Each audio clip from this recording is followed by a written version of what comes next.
இன்றைக்கி நம்ம பார்க்க போகிற anime dead account season 1 episode 2. வீடியோக்குள்ளே போகிறதுக்கு முன்னாடி யாரெல்லாம் லைக் பண்ணலையோ லைக் பண்ணிக்கோங்க, கூடவே சப்ஸ்கிரைபும் பண்ணிக்கோங்க. முக்கியமாக லைக் பண்ணிக்கோங்க, அப்போ தான் இந்த வீடியோ நிறைய பேருக்கு போய் சேரும். அதுக்காக தான் எபிசோட் ஆரம்பத்தில் நம்ம ஹீரோ சோஜி தூக்கத்துலேருந்து எழுந்துக்கிறான். அப்போ அவனுக்கு கெட்ட கனமாக வந்தது அவனோட சிஸ்டரோட இறப்பை பற்றி தான். தன்னோட சிஸ்டர் ஒரு டெட் அக்கௌண்ட்டாக உருமாறி அவளோட ஃபோன்லேருந்து இவனை அட்டாக் பண்ண வந்த மாதிரிலாம் அவனுக்கு கனவு வர மாதிரி தோணுது. இப்படிப்பட்ட ஒரு சூழ்நிலையில் காசு பட்டான்ற ஒரு பையன் ஒரு வித்தியாசமான ட்ரெஸ்ஸை போட்டுட்டு அந்த கோஸ்ட்டை டிஃபீட் பண்ண வரான். ஆனால் அவனாலையுமே அந்த கோஸ்ட்டை தோக்கடிக்க முடியல. இன்னும் சொல்லப்போனால் இவனே ஒரு பவர்ஃபுல்லான ஒரு ஆள், இவனுக்கு மேலே அந்த கோஸ்ட் பவர்ஃபுல்லாக இருந்தது. ஆனால் இப்போ தான் ஒரு உண்மையே ரிவீல் ஆக போகுது. அது என்னதுன்னா, நம்ம ஹீரோ சோஜிக்கு ஒரு பயங்கரமான ஒரு பவர் இப்போ தான் அவேக்கன் ஆகுது. ப்ளூ கலரில் பிரகாசமாக எரியிற நெருப்பு ஒன்று உடம்பு சுற்றி வளம் வருது. அந்த சக்தியை பயன்படுத்தி இவன் பேயாக மாறினவனோட தங்கச்சியை ஒரே பஞ்சில் தோக்கடிச்சிடறான். அப்புறமா இவன் மயக்க நிலையில் இருந்திருப்பான். இப்போ தான் அவன் கண் முழிச்சு பார்க்குறான். இப்போ நடந்த எல்லா விஷயத்தையுமே இவன் கனவுன்னு நினச்சிட்டு இருக்கான். ஆனால் கனவுல பார்த்தா காசு பட்டா எதிலிருந்து டீ குடிச்சிட்டு இருக்குவோம். இப்போ தான் எனக்கு புரியுது, பார்த்தது எதுவும் கனவு இல்லை, எல்லாமே நிஜம்தானே. அவன் நம்ம ஹீரோ பார்த்து என்னப்பா டீ குடிக்கிறீ அப்படின்னு கேட்குறான். சோஜியோட ஃபோனை அவனுக்கே திரும்பி கொடுத்துட்டு, உனக்கு ஆரம்பத்தில் எதுவுமே புரியாத மாதிரி தான் இருக்கும், ஆனால் போக போக உனக்கே புரிய ஆரம்பிச்சிடும் அப்படின்னு நம்ம காசு பட்டா சொல்கிறான். அப்பாவா இன்னொரு விஷயத்தையுமே நம்ம ஹீரோ கிட்ட கேட்குறான். என்ன அவன் தங்கச்சி இறந்து போயிட்டான்னு சோகத்தில் இருக்கே அப்படின்னு கேட்கவும், அவள் இறந்து போயிட்டான்னு நான் அக்செப்ட் பண்ணி தான் ஆகணும். இருந்தாலுமே அவளுக்கு நான் ஒரு ப்ராமிஸ் பண்ணி கொடுத்துருக்கேன். இனிமேல் என்ன நானே பொறுப்பாக பாதுகாத்துப்பேன் அப்படின்னு அவளுக்கு நான் ப்ராமிஸ் கொடுத்துருப்பேன். அதை நான் கண்டிப்பாக காப்பாற்றுவேன் அப்படின்னு இவங்கிட்ட சொல்லிகிட்டு இருக்கான். அதுக்கப்புறம் நம்ம ஹீரோ என்ன கேட்குறான்னா, அதெல்லாம் இருக்கட்டும், இப்போ நான் இருக்கிற இடம் என்னது, இது என்ன ஹோட்டலாக, இது பார்க்கவே வித்தியாசமாக இருக்குது அப்படின்னு கேட்குறான். அப்போ காசு பாட்டா, நான் உங்ககிட்ட அந்த விஷயத்த சொல்லவே இல்லைல்ல, நான் இப்போ உனக்கு ஒன்று ஒன்றா எக்ஸ்பிளைன் பண்ணுறேன், என் கூடவே வா அப்படின்னு சொல்கிறான். நான் உனக்கு முதல்ல சொல்ல வேண்டிய விஷயம், இது நீ நினச்சிட்டு இருக்க மாதிரி ஹோட்டல் கிடையாது. இதுதான் மீடன் அகாடமி. இங்கேருந்து தான் நாங்கள் கோஸ்ட் அக்கௌண்ட்லேருந்து உருவாகிற அந்த கோஸ்ட் எல்லாத்தையுமே எப்படி டிஃபீட் பண்ணுற இந்த விஷயத்தை நாங்கள் கற்றுப்போம். அது மட்டும் இல்லாமல் இந்த அகாடமியில் படிக்கிற ஸ்டூடெண்ட்ஸ் எல்லாருமே இங்கேயே ஒரு இடத்துல தங்கிப்பாங்க. அப்படி தான் நானுமே இந்த அகாடமியில் வாழ்ந்துக்கிட்டு இருக்கேன். நம்ம முதல்ல இருந்த ரூம் அது என்னுடைய ரூம். அப்படி தான் எல்லோ கலர் லாங்கார் வச்ச ஒருத்தன் என்ன காசு போட்டா எப்படி இருக்கு அப்படின்னு கேட்கவும், அதுக்கு இவனும் அந்த பக்கம் ஓரமாக போடா அப்படின்னு சொல்லிடுறான். இவன் அவன் பெருசாக கண்டுக்கவே இல்லை. அப்படியே அவன் பக்கத்தில் ஒரு கேங் இருக்குது, அவங்கக்கிட்ட போய் என்ன காசு போட்டா கொஞ்சம் கோவத்தில் இருக்கான் போல், கூடவே அந்த ப்ளூ கலர் முடி வச்ச பையனை விட புதுசாக கொண்டு வந்திருக்கானே அப்படின்னு அவங்கக்கிட்ட சொல்கிறான். அப்போ அங்கே கசுப்பான ஒருத்தங்க இருக்காங்க. அவங்க நம்ம காசு பட்டை நினச்சாலே எனக்கு ரொம்ப சோகமாக இருக்குது அப்படின்னு சொல்கிறாங்க. இவங்களுக்கு நம்ம காசு பட்டா மேலே ஒரு கண்ணு போல், அதான் இவங்க அப்படி சொல்கிறாங்க. கூடவே அங்கே லெஃப்ட் சைடில் ஒரு காணி போட்ட பையன் என்ன சொல்கிறான்னா, அந்த புதுசாக வந்த ப்ளூ கலர் ஹேர் பையன் நான் சோஷியல் மீடியாவில் பார்த்துருக்கேன்ப்பா. கூடவே நான் இன்னொரு விஷயத்துமே கேள்விப்பட்டேன். அது என்னது தெரியுமா, அவனுக்கு ஃப்ளேம் பைட் அவக்கன் ஆகியிருக்கான். அவன் ப்ளூ கலர் ஃப்ளேமை யூஸ் பண்ணியிருக்கானா. என்னால் சுத்தமாக நம்பவே முடியல. மினரோ, நீ ஒரு விஷயத்த மறந்துட்டு பேசுகிறேன்னு நினைக்கிறேன். நானுமே ஒரு ஃப்ளேம் பைட்டர் தான். இதில் வேற கையை கேமரா மாதிரி வச்சு ஒரு டேரக்டர் மாதிரி நம்ம ஹீரோ ஒருத்தன் பார்த்துட்டு இருக்கான். அப்புறம் இவன் ஒரு படத்துக்கு டைட்டில் வைக்கிற மாதிரி நம்ம ஹீரோக்கு ஒரு ரோட்டன் ப்ளூ ஆப்பிள்னு பேர் வைக்கலாம்பா அப்படின்னு சொல்கிறான். அப்போ அங்கே ஒரு பேசக்கூடிய ஒரு டால் ஒன்று இருக்குது. நம்ம ஹீரோ ஒரு சோஷியல் மீடியா சேனல் ஒன்று வச்சுருப்பான், அதை இவங்க சப்ஸ்கிரைப் பண்ணியிருக்காங்களாம். அவங்களோட பெரிய ஃபேனாமா இவங்களோட பேர் இயோரி அஜிமா. இது இல்லாமல் புதுசாக இன்னொரு கேரக்டர் நருயிகோ எமட்டோ. அப்புறம் நம்ம முன்ன பார்த்த மாதிரியே ஒரு பேசக்கூடிய டாலை எப்பவுமே ஒருத்தன் தலைக்கு மேலே வச்சிருக்கான். அது இவன் தான். இவனோட பேர் ரென்ரி அசுமி. கடைசியாக இவனுக்கு கிடச்ச அதே பவர் தான் அவனுக்குமே கிடச்சிருக்குன்னு கியோமின்றவங்க சொல்கிறாங்க. இங்கே பக்கத்தில் ஒரு ஹாட் ஸ்ப்ரிங் இருக்குது. அங்கே காசு போட்டாவோ நம்ம ஹீரோ சோச்சியும் குளிச்சுட்டு இருக்காங்க. அப்போ இவனுக்கு இறந்து போன தங்கச்சியோட ஞாபகம் வரவும் அங்கேயே இவன் தேம்பி எழுவுறான். அப்போ நம்ம காசு போட்டாவோ இங்கே ஒரு பைத்தியக்கார ஒரு மாங்கோத்தான் எப்போவுமே குளிச்சுட்டு இருப்பானே, எங்கே போனால் இப்போ தெரியல அப்படின்னு தேடிக்கிட்டு இருக்கான். அப்போ அங்கே தண்ணி கடியிலேருந்து யாரோ மூச்சு விடுற மாதிரி பபுள்ஸ்லாம் வெளியே வந்துட்டு இருக்கு. அதில் இருந்து திமிங்கலம் கணக்காக எமோமாரோ அசாக்கின்றவன் வெளியே வரான். இவன் தான் நம்ம காசு போட்டா இவ்வளோ நேரம் தேடிக்கிட்டு இருந்துருவான். இவர் தான் நம்ம காசு பாட்டாக்கு பாடம் எடுக்கிற சென்சே டீச்சர். இவர் தான். இவங்க 3 பேரும் குளிச்சு முடிச்சுட்டு வெளியே வரும்போது நம்ம அசாக்கி சென்சே சைக்கோகெனிசிஸ் என்ற ஒரு பவரை பற்றி நம்ம ஹீரோ கிட்ட சொல்கிறாரு. பல நூற்றுக்கணக்கான வருஷங்களுக்கு முன்னாடி இருந்து ஸ்பிரிச்சுவல் ஈவில்ஸுக்கும் எக்ஸாசிஸ்ட்டுக்கும் தொடர்ச்சியான ஒரு போர் நடந்துக்கிட்டே இருந்தது. அந்த ஒரு ஸ்பிரிச்சுவல் ஈவில்ஸை ஓட்டுறதுக்கு ஸ்பிரிச்சுவல் எனர்ஜின்றது தேவைப்பட்டது. அதை நாங்கள் சைக்கோகெனிசிஸ் சொல்லுவோம்.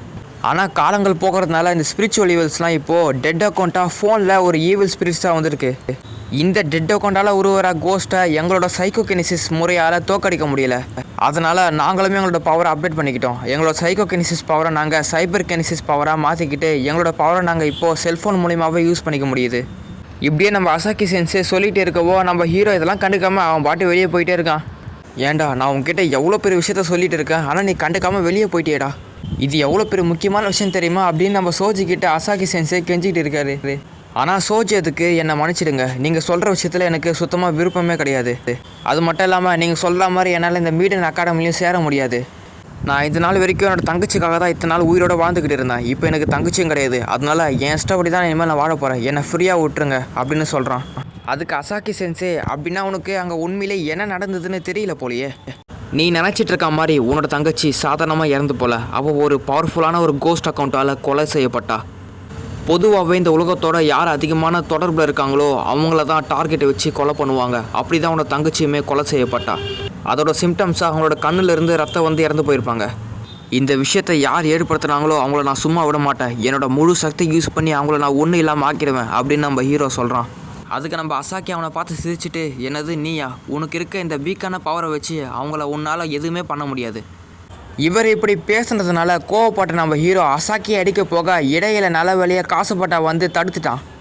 அப்போ சோஜியோ, காசுபட்டா என்னை விட்டுடு, அவனை நான் அடிச்சே ஆகணும், அவன் எப்படி பேசினான்னு நீ கேட்டுக்கிட்டு தானே இருந்த.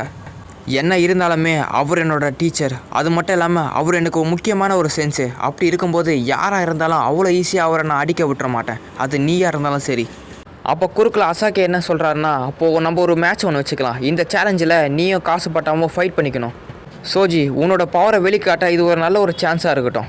அப்புறம் நீ அடித்து தோக்கடிச்சிட்டனா நீ ஒரு பவர்ஃபுல்லான ஆளுன்னு நான் ஒத்துக்கிறேன் அப்படின்னு நம்ம அசாக்கி சொல்கிறாரு. காசுபட்டாவும் இதுக்கு ஏற்ற மாதிரி அவனோட ஹேமரை அவன் வெளியே எடுத்துட்டான். ஆனால் காசுபட்டாவை அடிக்காமல் இவன் மறுபடியும் அசாக்கியை தான் அடிக்கிறான். டேய், அவனுக்கு தானே போட்டு என்ன ஏன்னா தேவையில்லாமல் அடிக்க வர சொல்லிட்டு இவர் அங்கேருந்து ஓட ஆரம்பிக்கிறாரு. இவனும் பின்னாடியே போயிட்டு இருக்கான்.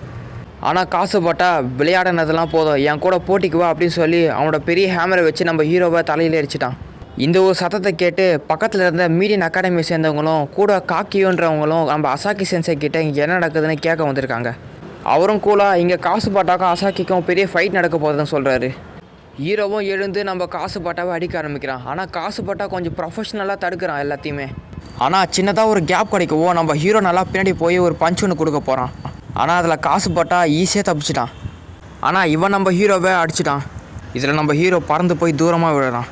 அப்போ இவன் அவனோட தங்கச்சி அடித்து நான் என்ஜாய் பண்ண மாதிரி இப்போ நான் அவனை அடிக்க போகிறேன் அப்படின்னு சொல்லி நம்ம ஹீரோவை இன்னும் வெறுப்பேற்றுறான்.